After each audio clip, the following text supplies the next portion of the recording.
One of my very favorite guests is with us today again, Reverend D. Alexander Bullock. He is the founder and national spokesperson for the Change Agent Consortium. And you can find that over on Facebook.com at ActionCAC. So Facebook.com/ActionCAC. Do I have that right, Reverend? Facebook.com, ActionCAC. You can also go to ActionCAC.org as well. Oh, okay, great. That's even easier. ActionCAC, as in Change Agent Consortium, ActionCAC.org. So the courts have said that the one group of people who actually kept their deal, the workers of Detroit, who took pay cuts and vacation cuts and cuts in their benefits, like healthcare benefits, in order to know that they would have a good pension when they retired, that those people can be screwed. But the people who really didn't sacrifice anything and didn't make any kind of commitment, the bondholders and the banksters, they can be made whole. Do I have that right? I think you've got it right. I think Judge Stephen Rhodes failed Detroit with this decision. 48 or so unions came together, put together a concession package, somewhere between $150 to $200 million, attempted to negotiate in good faith with the state of Michigan, with Governor Rick Snyder, and with his appointee, Emergency Manager Kevin Orr. It's amazing that Judge Stephen Rhodes admitted that the emergency manager did not negotiate in good faith with working people, with the labor movement, with the unions in the city of Detroit. But despite that fact, and despite the fact that the Michigan State Constitution protects pensions, despite those two facts, the retirees in the city of Detroit are on the chopping block. And remember, there are a lot of stories coming out about these bloated pension payments. That's really not the truth of the case. Most folks are receiving minimal pension checks and need those checks to pay their heating bills, to pay their rent, to buy food to eat. And so really you have the most vulnerable citizens in the city of Detroit on the chopping block once again. Right. Plus, that's going to mean that there's less money to spend, less money in the pockets of average working people or retired people, in this case in Detroit, less money to spend, which is going to be less money in the community stores and in the neighborhoods, which is going to mean, the downward spiral, and it's going to be more money in the pockets of the Wall Street banksters. Indeed. This really was a win for the Wall Street banks. It was all this controversy about whether or not Picasso and the paintings in the DIA would be on the chopping block versus the pension.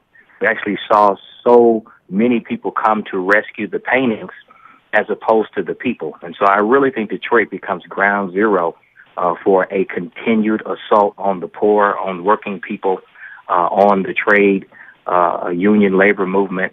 And this was really, I believe, a setback. People talk about the new Detroit that will emerge after bankruptcy. It will be a richer Detroit. It will be a smaller Detroit, but it will be a Detroit where poor and working class people are disenfranchised. Yes.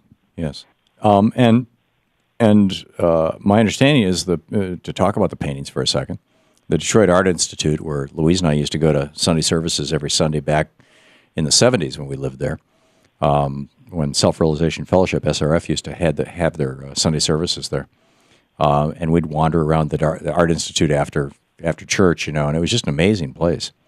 That art is still on the chopping block, isn't it? I mean, aren't the rich buddies of Rick Snyder still salivating at the possibility of buying this stuff? Well, you know what? It's amazing. They've got the pensions. Now they want Picasso.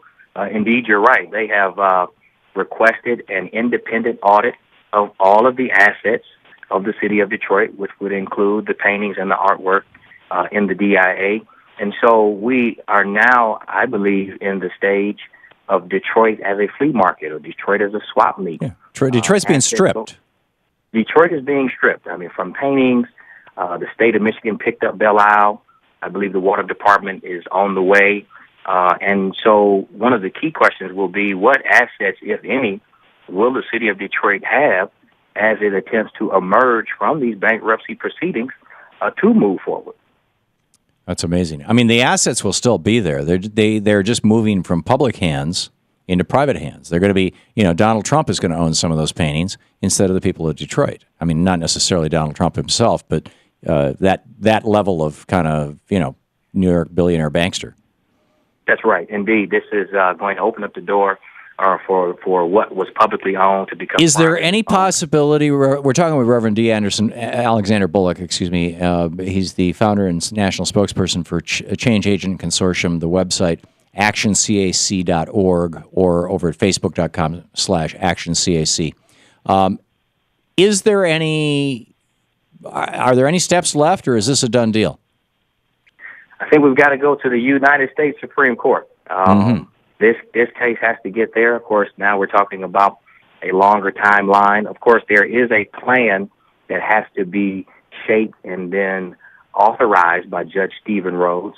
Of course, we will be organizing to make sure that there's some input in that plan. But Tom, I must say, unfortunately, we've seen the Snyder administration dominate the court system, dominate the state legislature, dominate, obviously, the governor's mansion. And so really there's only one branch of government in Michigan right now, and it's the Snyder branch of government. And so unless the federal government comes in, the Attorney General's office comes in, or we get this case fast-tracked to the U.S. Supreme Court, unfortunately it seems like this train may have left the station. Well, and even if it gets to the Supreme Court, you got 5 crazy right-wingers on the court. Indeed. So this is a tough one. I'm going to be doing a daily take about this tonight on my TV show, and you're going to be on our TV show too. And basically what I'm saying is that all of the news networks, everybody's talking about the bankruptcy in Detroit. Nobody's talking about the fact that this was caused by the deindustrialization of America, which was stupid trade policy started under Reagan, and deregulating the banks, which was stupid economic policy started under Reagan. I'm making that very political. I know you probably don't want to do that, so I'm not going to ask you to comment on it. In fact, we're out of time, but we need to be talking, I think, about what brought this about as much as about what's going on, too. Reverend D. Alexander Bullock, thanks so much for being with us. Thank you. It is always an honor, sir, to have you on this program. You are doing such great work.